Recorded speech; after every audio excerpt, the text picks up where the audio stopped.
Well, right now, a daycare worker in Avon is without a job after allegations of sexual assault on a child. It happened, or police say the alleged assault happened at Bright Path Early Learning and Child Center on Simsbury Road. Your reporter Taylor Knight is live outside the police station, breaking down what we know so far.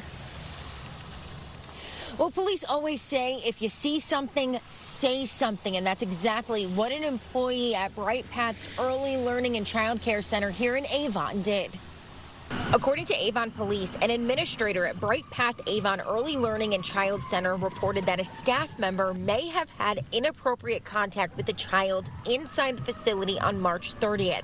A few days later, 29-year-old Giancarlos Barrios Otero was arrested in Middletown.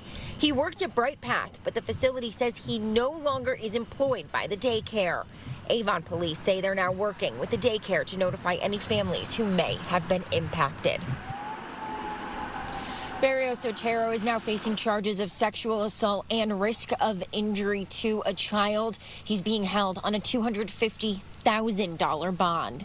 Your reporter live in Avon, Taylor Knight, Channel 3 Eyewitness News. All right, Taylor, thank you.